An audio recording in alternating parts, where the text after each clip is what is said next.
Mama Miti, written by Donna Jo Napoli, illustrated by Caldecott Honor winner Kadir Nelson. Mama Miti, Wangari Maatai and the Trees of Kenya. And Kenya, as you can see, is a country in the continent of Africa. On the highlands of Africa, near forests and plains and a huge salt lick, Wangari was born. The face of Mount Kenya smiled down on her. People told stories of how, in the old days, sometimes the sun shone too bright too long, and droughts came. Creatures suffered. Plants wilted. People fought. So the men held ceremonies under the mugumo, the spreading sacred fig tree, and the skies blessed them with shimmering rains to slake their thirst and water their farms. Village elders placed staffs from the tiki tree between angry men, and enemies became friends. Wangari listened to these stories. That's how she came to love and respect trees. That's how she came to be wise in the tradition of her family and village, of her country and continent. When Wangari grew up, she worked in the city, but she always remembered her roots. She planted trees in her backyard and sat under them to refresh her body and spirit. One day, a poor woman came from the Western Valley to see the wise Wangari.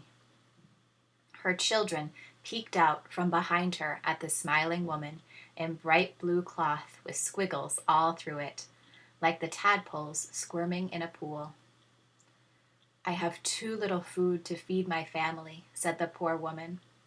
There is no longer a job for me in the timber mill, and I have no other skills. What can I do? Wangari took the woman's hands and turned them over. She took the children's hands one by one. These are strong hands. Here are the seedlings of the Mubiru Muiru tree. Plant them. Plant as many as you can. Eat the berries. Dayu Nyumba, peace, my people. The woman and her children returned home and planted trees with their strong hands, one by one. In the years to come, when flowering season was over, the family ate the shiny round fruits. They shared with their neighbors, who carried home the seeds, planted them, and grew their own Mubiru Muiru trees. Another woman came to the wise Wangari, as poor as the first. This one traveled from the mountain in the south. Her daughters stood beside her, thin as ropes. My daughters and I walk hours every day to find firewood to cook with, said the poor woman. It takes so long, we have no time for anything else. What can I do? Wangari took the woman by the arms. These arms are strong, she said. Plant a tree. Here are seedlings of the mukinduri. This tree makes good firewood. Plant as many as you can. Dayu Nyumba, peace, my people. The woman and her daughters planted those seedlings. In time, the trees grew huge with many wide branches. The woman and her daughters cut branches for warmth. They shared new seedlings with their neighbors, who carried them home and grew their own mukinduri trees. Word passed from woman to woman until all over Kenya, women knew about the wise Wangari. They came to her from every direction, one after another, as the years went by. Our goats are starving, said a woman from near the northern desert. I have barely enough food to feed my family. How can my husband feed the animals too? Plant a tree, a muheringendi. The leaves are good animal fodder.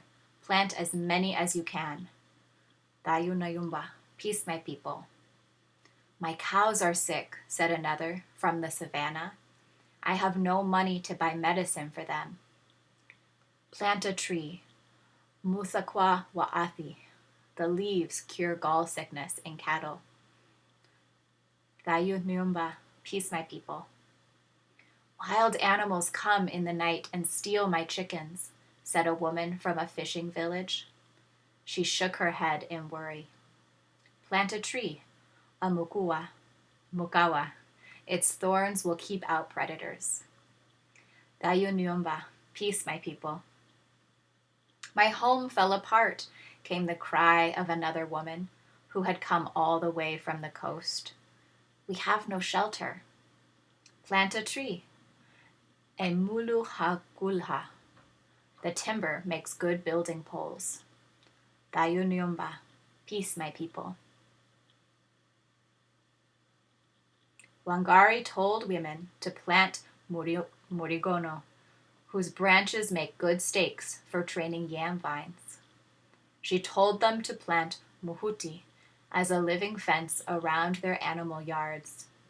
She told them to plant muigoya, whose leaves could be wrapped around bananas to ripen them. She told them to plant moringa for the pure joy of their white flowers.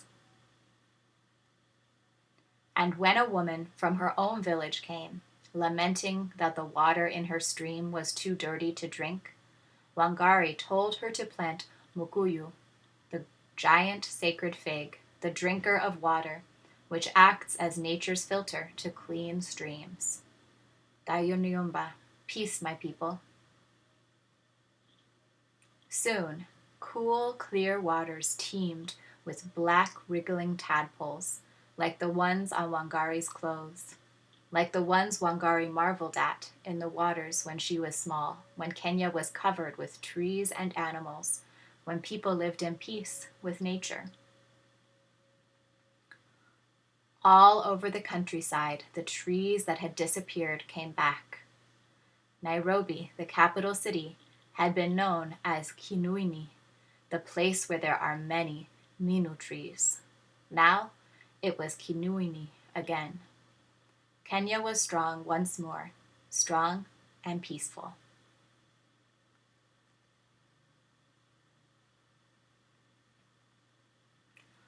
Wangari changed a country, tree by tree.